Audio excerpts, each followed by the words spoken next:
Welcome to the Pushing Beauty Podcast. This is Michelle Diavella, and these are words from my soul. So I hope the third time's a charm. This is a little background story before we dive in. I just recorded this episode twice. This is going to be the third time that I'm recording it. It's a long story, but it's just funny because, you hear these things or you see certain things and you don't realize what goes into the background. But yeah, I am in my closet right now, sitting on the floor. This is where I record my podcasts because there's usually some noise in the front of my apartment. So I just wanted to be quiet. And sitting on the floor, I can't really see the front of the mic that records it. The kind of mic that I'm using has a little memory card. And yeah, it was full apparently, and I didn't know it the first time. And then I deleted a bunch of episodes from it, and it was still full the second time. And I probably talked for about the past hour. So hopefully this one comes out, and hopefully it comes out better than the other two. So I don't know, I might actually make this one a lot shorter. But what I'm here today to talk about is my upcoming course, How to Feel Beautiful. So How to Feel Beautiful is a 31-day self-led course. I created it around this time last year, actually right before my breakup happened. And all of the content was created right before. And I ended up going to New York to stay with my brother the day after the breakup. And he's a professional filmmaker. So I used all his nice equipment and recorded the videos in the process of mourning. And thankfully, I had all of the content completed. So everything is, great quality, and the content is great as well. But the launch process was really challenging for me because I was in shock and not in the best mental state. But thankfully, because it's a self-led course, it didn't require that much of me. Everything had already been done. And so I launched it and got some really wonderful feedback from people. It really helped a lot of people see themselves differently, change their relationship to themselves. And then, of course, that changes the way that you look at the world and your relationship with other people as well. So it's 31 days. It's self-led. I had done it before where it was an email course, and this time I'm doing it as a platform on my site. So you just kind of log in to that page and you'll get access to everything at once, so you can go through everything as you want to. The idea behind the course, and I had stopped it for a little bit. I ran it for maybe 6 months or so, and I decided to just put a pause on it in terms of marketing because I had some other things that I really wanted to focus my energy on, some of the other courses and workshops I've been launching. And it just felt like the right time to bring it back. I've revamped some of it. Some of the content has changed. The platform is a little bit different, like I was saying, and I've also added a community element. So there's a private Facebook group for people to share what they're going through with one another, which I have found to be really valuable in some of the courses I've participated in the past year or so. But I really wanted to bring this back because I created it to begin with because I felt like it was something really important and something that is really necessary in our world. It can be very easy to, I think, disconnect from sort of the mainstream, I guess, kind of paradigm, the perspective and the voice of just some of mainstream culture and what a lot of our youth are being fed, and even us. So we curate things now, which is so awesome. And I really love it. I love that I can choose what I'm seeing on Instagram and Facebook and the ads that I'm seeing.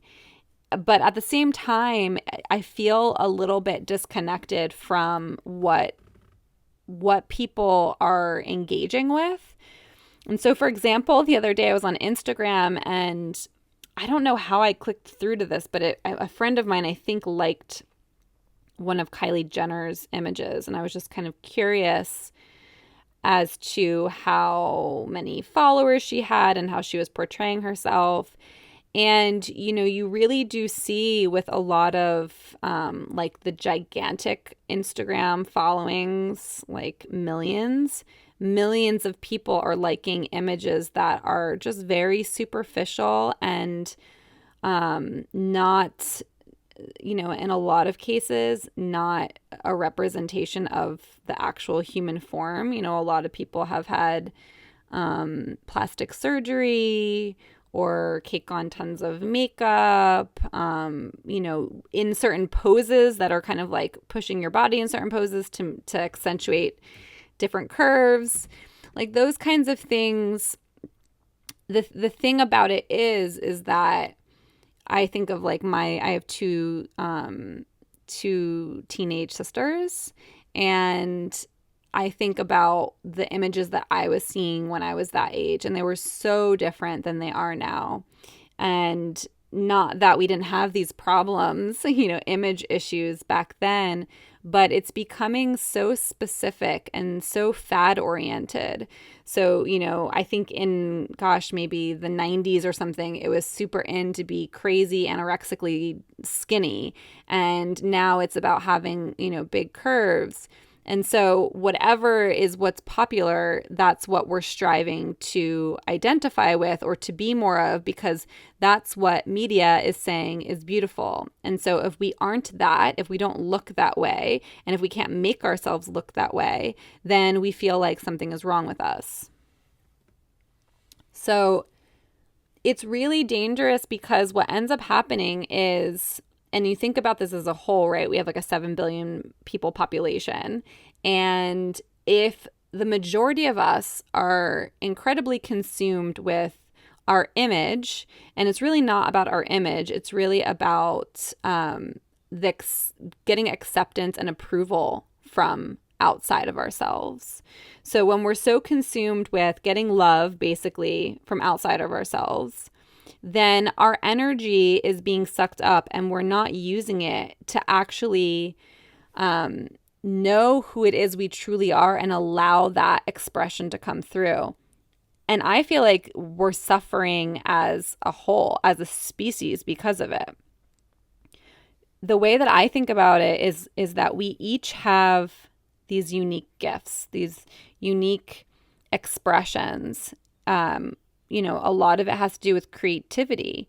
There are some really big problems going on in the world right now. We need really innovative solutions. We need more art. We need more authentic expression. And all of these unique voices are being stifled because what we're doing instead is trying to look like other people who have gotten validation so that we can get that validation for ourselves. And that validation is short-lived. So it's very brief, we might get it, we might feel good for a little bit, and then we need it again, and then we need it again. And so we're constantly kind of on this hamster wheel, and all of our energy is going exactly where it's not serving us. It's actually keeping us very small, and it's wasting our unique voice because most of us aren't really even connected to it. We have a hard enough time as it is without all this other stuff, expressing ourselves authentically, but then to be constantly monitoring yourself and trying to attain a certain image, look a certain way so that we get love is just really making it even more difficult. It's a much bigger hill to climb. So in my course, we're really working through some of these core wounds that are holding us back from giving ourselves the love and acceptance that we're really looking for. So a big portion of it is training our minds, recognizing that we don't need to give our power away. So we don't need to let the world define what beauty is. We don't need to allow someone else in our lives to define beauty. We don't need to let media define beauty. We don't need to continue to perpetuate the fads. We can choose to express ourselves in a way that represents our own unique beauty, no matter what it is we look like. We each have it. If we're connected to that deeper essence within us, to me, that's what beauty is. It's this vibration. It's this essence that's within us, this kind of magic that wants to come out and come through us. And when we're connected to that part of ourselves, the way we express ourselves changes, our cells transform, the way that we animate our bodies is different. And all of that then attracts people in. So it's not really about looking a certain way and being a kind of paper mache doll. It's really about being alive and connecting to that aliveness within you. I have a whole section in my course on awakening to the wisdom in your body. So our bodies want to move. They want to eat certain foods. Our bodies are wise. They know what's best for us. And so what we do is we adopt belief systems and we say, oh, this diet is going to make me look like this. And so I'm only going to eat these certain foods and I'm going to cut out these other foods. And, I'm going to hope that all of this hard work is going to drop me some sizes, or these certain physical exercises are going to tone the certain portions of my body so I look more the way I want to look. That is radically different than tuning into your body and hearing, oh, I really need to do some gentle yoga today. Oh, I really need to go for a run and get my energy moving today. My body is really craving some mangoes right now.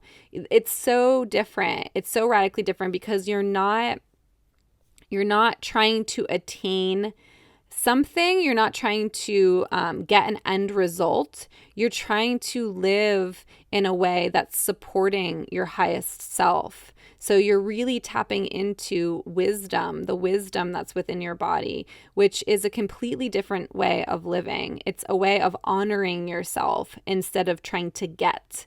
And that's really where our culture is suffering right now, in my opinion, is that we're trying to get so much. We're trying to get things from outside instead of looking within and healing these wounds that are keeping us reaching outside of ourselves, and instead just giving ourselves exactly what we need and loving ourselves and honoring ourselves and accepting ourselves exactly as we are. I've been saying that as I've been marketing this workshop, that nothing has to physically change about you in order for you to feel beautiful.